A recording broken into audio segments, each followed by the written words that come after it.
Bem, meus queridos, nada melhor para fazer digestão do que fluxo magnético.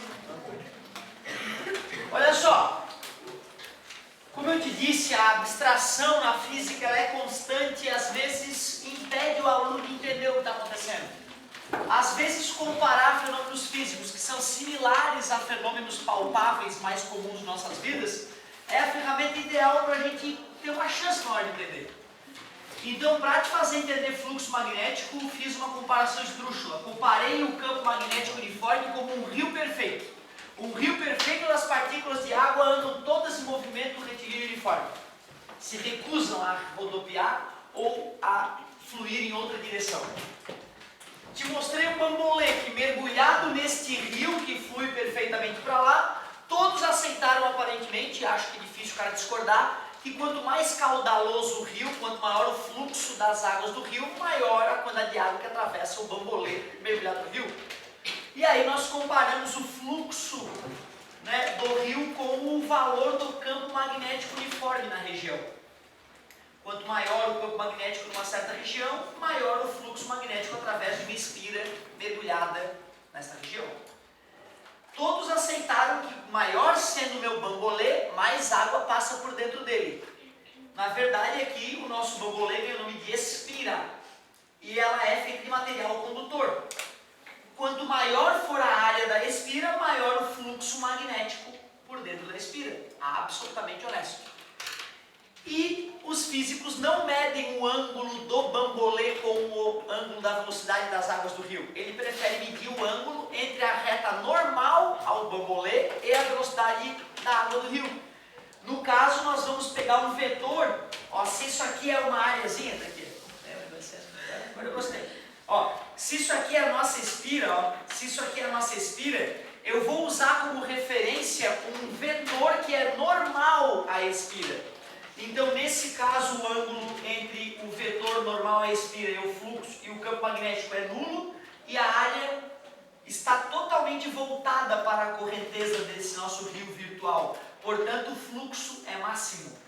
Quando a espira estivesse nessa posição, aí o vetor faz 90 graus, o vetor área faz 90 graus com o vetor campo magnético. E nesse caso, o fluxo é nulo, certo? Porque a nossa correnteza não zigue-zagueava. Então, o maior risco dessa fórmula é aquele ângulo. O aluno tem que entender que aquele ângulo alfa é o ângulo entre o vetor campo magnético e o vetor normal à área. No curso superior de exatas, nós trabalharemos a área como uma grandeza vetorial. Vê que interessante. Então, dá para imaginar um vetor área. E esse vetor tem um módulo que é o valor da área e é sempre perpendicular à área que nós estamos estudando. Para ver se tu está ligado, eu coloquei uma questãozinha com uma leve sutileza ali. Nosso primeiro exemplo de fluxo magnético. Uma espira quadrada de lado 0,5 metros faz 30 graus com um campo magnético uniforme de 8 vezes 10 na menos 2 Tesla. Determine o fluxo magnético.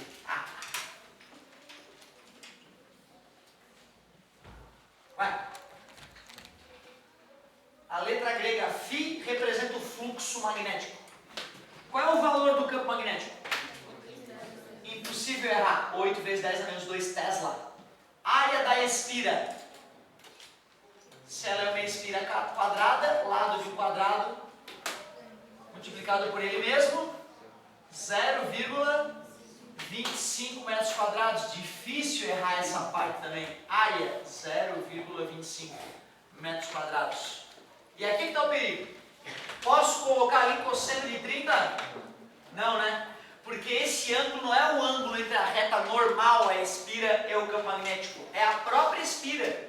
O cara pegou a espira, que tem uma certa direção, e mediu esse ângulo aqui sendo 30 graus. Se eu for medir um ângulo com a normal, aquele ângulo deveria ser então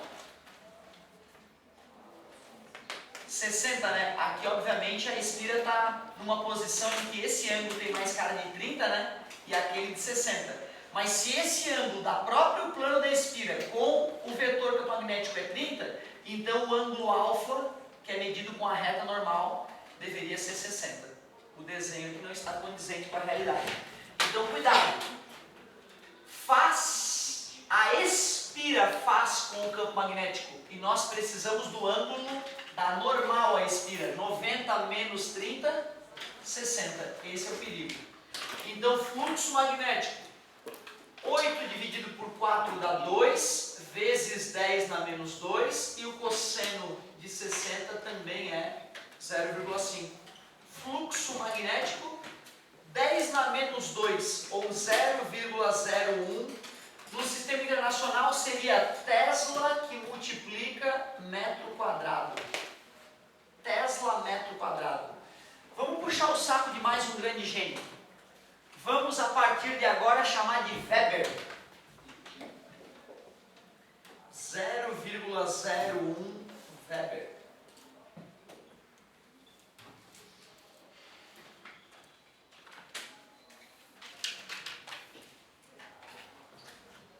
Show de bola. Acho que na aula anterior eu tinha colocado a unidade de fluxo magnético como Tesla metro, né? É Tesla metro quadrado, é campo magnético vezes área, né? Vezes comprimento. Weber.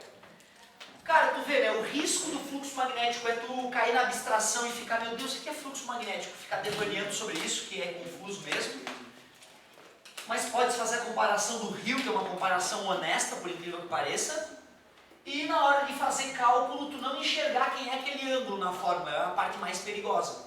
Se tu enxerga quem é aquele ângulo alfa da fórmula, não vai ter problema. Agora a gente pode começar a revolucionar o mundo. Essa ideia aqui foi revolucionária. Se hoje estamos onde estamos, eu digo todos nós, se hoje a nossa vida é como é, nós devemos muito a Faraday e Companhia Limitada. A natureza, ela apresenta uma certa simetria nos fenômenos.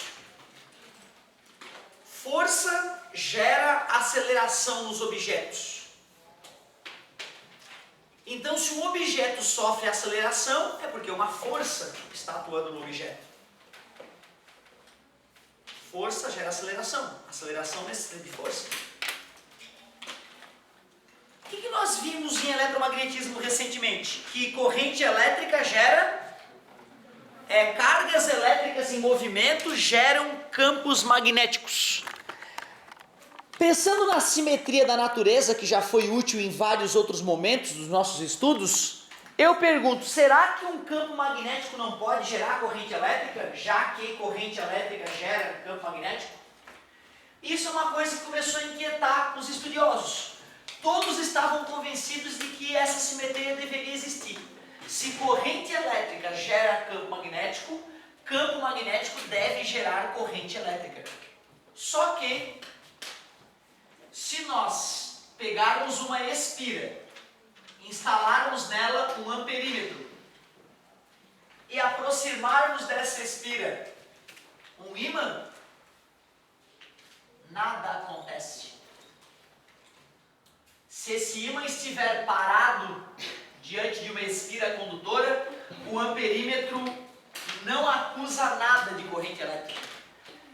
E parecia que seria uma falha da simetria da natureza. Engraçado, corrente elétrica gera campo magnético, mas campo magnético não gera corrente elétrica. Porém, se eu pego este ímã, afasto, aproximo, ou boto ele para se movimentar nas proximidades dessa espira, aí sim eu percebo o amperímetro lendo uma certa corrente elétrica. Seja na aproximação, seja no afastamento, ou seja enquanto o ímã rodopia dentro da espira, eu leio no amperímetro uma certa corrente elétrica. Ou seja, se a velocidade do ímã é diferente de zero, automaticamente a corrente elétrica é diferente de zero. Se nós movimentamos o ímã nas proximidades de um circuito elétrico fechado, por exemplo, formando uma espira, eu induzo corrente elétrica. A gente vai chamar de corrente elétrica induzida, a corrente que circularia no circuito. Corrente induzida, porque ela foi gerada pela movimentação do ímã nas proximidades da espira. O cara que estava estudando isso era o tal do Faraday. E fazendo diversos experimentos, ele conseguiu descobrir como que se calcula quantos volts geraram aquela corrente elétrica. Porque pelo nosso estudo anterior de eletrodinâmica, tem a fórmula URI, a nossa famosa fórmula. U é igual a F vezes I. Se surgiu um I nessa espira, e essa espira deve ter uma certa resistência elétrica, né? Então é porque uma voltagem, popularmente falando, uma tensão, uma DTP, atuou nessa espira. A lei de Faraday nos mostra como calcula-se essa força eletromotriz induzida. Quanto mais veloz o ímã se aproxima ou se afasta da espira, ou quanto mais rápido ele rodopia dentro da espira, maior é a corrente elétrica induzida. Portanto, eu tenho que entender que maior é a força eletromotriz induzida. Por isso que, fazendo experimentos, Faraday confirmou que a variação do fluxo magnético com o passar do tempo, isso é que importava para descobrir quantos volts surgiam na espira. Quanto maior for a variação do fluxo magnético e em menos tempo, maior a força eletromotriz induzida. Se eu boto o ímã para rodopiar lentamente ali dentro, o fluxo magnético varia pouco em muito tempo. Baixa a força eletromotriz. Se tu começa a rodopiar o ímã ali mais rápido, grande fluxo magnético em pouco tempo. Grande força eletromotriz. Junto com a lei de Faraday, que diz que o módulo da força eletromotriz induzido é proporcional ao módulo da variação do fluxo magnético com o passar do tempo, o Lenz disse algo muito importante que foi incorporado à lei de Faraday. A lei de Lenz vai ficar descrita aqui na fórmula pela presença desse sinal negativo aqui, ó. Por incrível que pareça, esse menos é a lei de Lenz. E eu já vou te explicar o porquê daquele menos ali. A ideia como um todo é a lei de Faraday. O menos presente na lei de Faraday é a lei de Lenz. E eu já vou te explicar essa ideia. Cara, inacreditável. Toda a tensão elétrica gerada no mundo industrialmente é através da lei de Faraday. Não importa se a usina é hidrelétrica, termoelétrica, nuclear, eólica, se usa a energia das marés, se é geotérmica, não importa. Aí a usina é de biomassa. A gente apodrece as coisas, pega o gás delas e queima aquele gás para ligar o motor, não importa. Em todas as usinas geradoras de eletricidade, eu preciso de um ímã rodopiando em um monte de fio enrolado. É através da variação do fluxo magnético com o passar do tempo que a gente gera 15.000 volts na maioria das usinas geradoras de energia. Não importa quem é que vai fazer o ímã girar. Se é uma queda d'água que faz o ímã girar, hidrelétrica. Se é vapor d'água queimando carvão, mineral, termoelétrica. Se é... Eu minto. Energia solar tem duas opções. Existem usinas solares que pegam a luz solar, esquentam água, ferve a água e faz a água tocar uma turbina a vapor que vai girar um ímã. Nesse caso, continuamos dependentes de um ímã rodopiante envolto em um monte de bobina, um monte de fio enrolado para gerar energia elétrica. A outra opção é usar o efeito fotoelétrico para carregar uma bateria, né? Luz, quando bate numa superfície metálica, ejeta elétrons dessa superfície metálica, gera corrente elétrica. Eu posso fazer a luz bater numa superfície metálica, gerar corrente elétrica e já alimentar uma bateria diretamente, né? Aí, nesse caso, eu não estaria usando a lei de Faraday para gerar energia elétrica. Existem usinas industriais que já estão usando essa ideia, mas nem se compara, não chega a 0,5% da energia produzida de país nenhum ainda. Então, mesmo as usinas solares acabam esquentando água com o sol e gerando um ímã, girando um ímã para poder gerar energia elétrica. Como a humanidade é dependente dessa descoberta. A humanidade depende dessa descoberta. Antes de explicar para ti antes de exemplificar a lei de Lenz, deixa eu fazer aqui uma análise dimensional. Força eletromotriz a gente mede como? No sistema internacional. Volts, obrigado. Fluxo magnético, acabei de apresentar. Como é que a gente mede? Weber, concorda comigo? Fluxo magnético Weber. E tempo a gente mede em segundos. Então, pela nossa análise dimensional, volt é o mesmo que Weber por segundo. Isso pode ser cobrado em algumas questões aí que nos questionarem sobre as unidades da lei de Faraday. Mas antes de exemplificar, eu quero te fazer entender a lei de Lenz. A lei de Lenz é muito cobrada no vestibular e eu vejo uma dificuldade grande dos alunos de absorver essa ideia. Eu vou tentar te mostrar a lei de Lenz de duas formas distintas. Aí tu vê qual que tu te sente mais seguro de aplicar ela. É possível que alguns de vocês não absorvam essa ideia hoje, não fique magoado. Nós temos algumas semanas aí para te fazer absorver essa ideia. A ideia é a seguinte. Aliás, para de repente facilitar a nossa vida, tu conhece o princípio de Le Chatelier da química? Sobre equilíbrio de reações químicas que ocorrem nos dois sentidos? O princípio de Le Chatelier diz que se a gente altera a concentração dos reagentes, a velocidade da reação aumenta, né, no sentido de consumir os reagentes, não é? Concorda comigo? Se a gente diminui a concentração dos reagentes, a velocidade da reação diminui. De certa forma, é a natureza equilibrando as coisas, né? Eu diria, cara, que a lei de Lenz é exatamente o princípio de Le Chatelier da química aplicada ao eletromagnetismo. Observe. Isso é uma espira. Eu tenho um ímã aqui, ó. Polo norte está começando a penetrar na espira. Está aqui a espira e está aqui o ímã chegando na espira. Percebes, né, que essa parte do fio da espira está saindo do quadro, né? Como é que são as linhas de campo magnético na proximidade do Polo Norte? As linhas de campo apontam para longe do norte, concorda comigo? Depois elas vão se curvar aqui em direção ao sul, mas o vetor campo magnético ali poderia ser representado apontando para lá. Concorda comigo? Imaginem vocês que eu estou pegando esse ímã e aproximando esse ímã da espira. Antes ele estava aqui longe, ó. E agora ele está cada vez mais próximo. O fluxo magnético na espira aumenta ou diminui? Aumenta, né? E aumenta para onde? Para a direita ou para a esquerda? O fluxo magnético dentro da espira. É porque as minhas setas não estão boas. Para a direita ou para a esquerda? É isso aí, para a direita.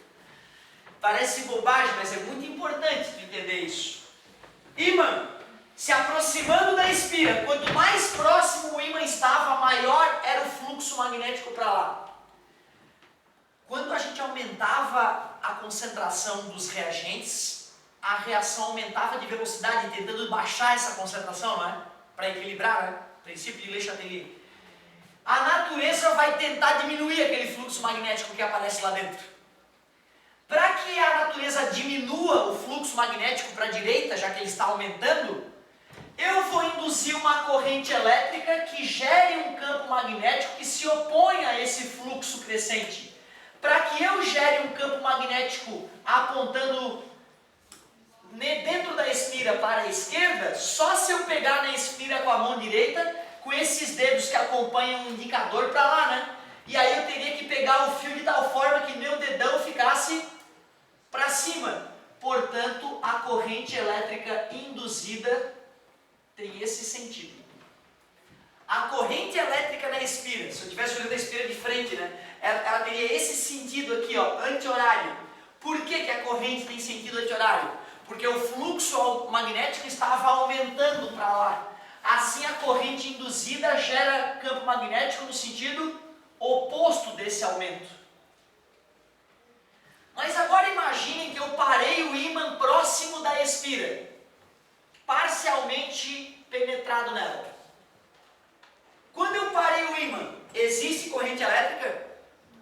Não. Só vai ter corrente elétrica induzida quando houver aumento ou redução do fluxo magnético na espira. Variação do fluxo magnético. Para onde aponta o campo magnético ali no norte?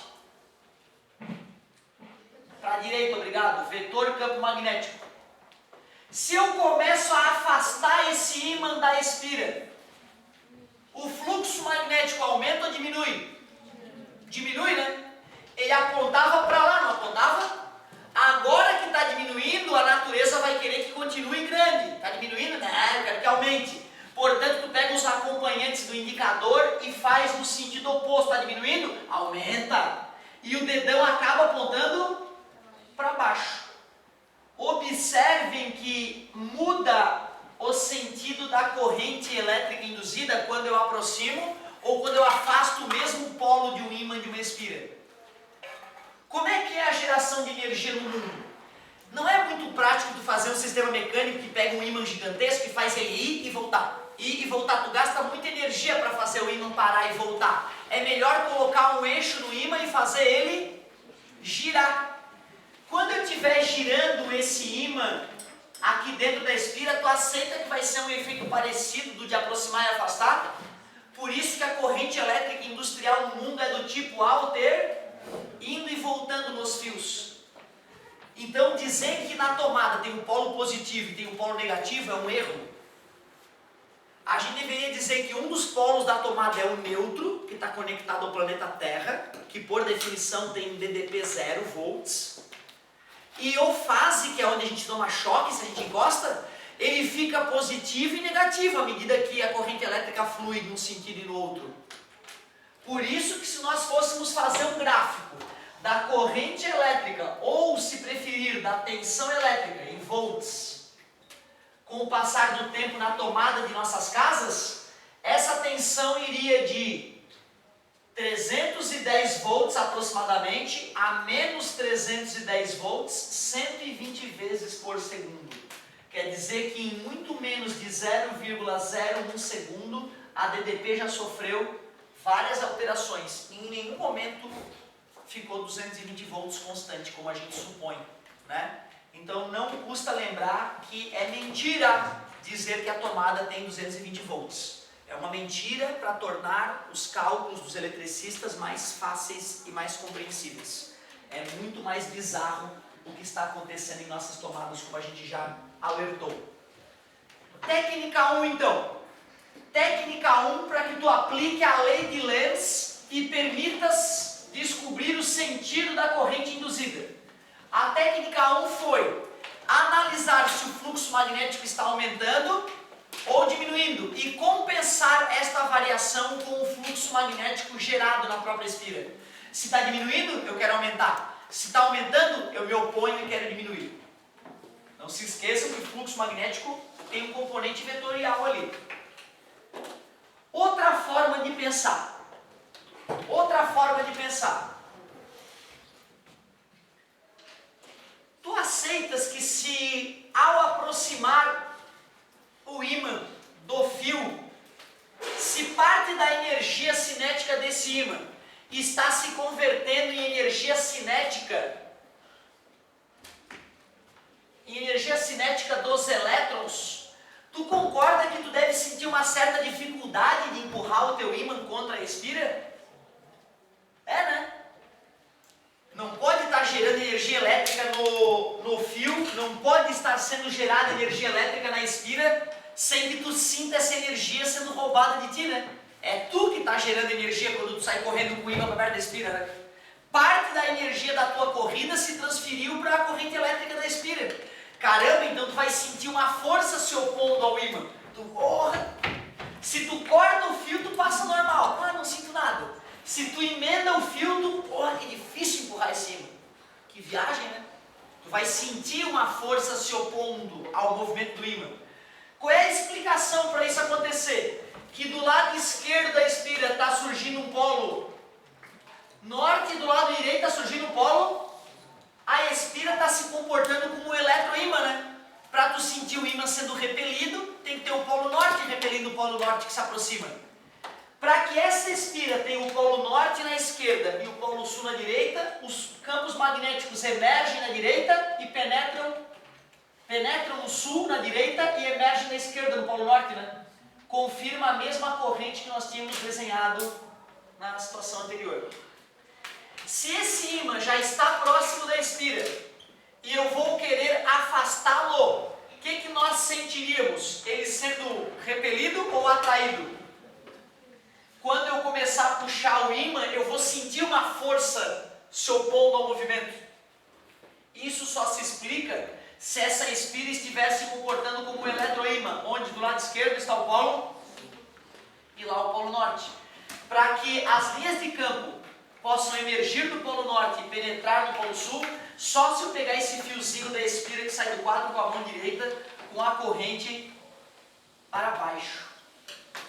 Então tu vê, tu tanto pode olhar diretamente pela lei de Lenz e pensar na variação do fluxo magnético e se opor a esta variação, como tu pode pensar que a espira vai se comportar como um eletroímã e sabendo que as linhas de campo magnético emergem do norte e penetram no sul, use a regra da mão direita mais uma vez para definir qual é o sentido da corrente elétrica. Isso. A força eletromotriz induzida, ela se opõe à variação do fluxo magnético com o passar do tempo. Essa força eletromotriz vai fazer com que aquele fluxo diminua, né? Tenda a diminuir. Então se explica o menos ali. Exatamente essa a ideia. Cara, vou fazer uma situação clássica de exemplo para aplicar a lei de Faraday, já que nosso material ainda vai demorar a aparecer algumas questõezinhas dessa, só para a gente ter o nosso primeiro contato. Claro que chegando no material a gente faz uma revisão bem completa do eletromagnetismo, aumentando enormemente a nossa chance de absorver essas ideias malucas aí.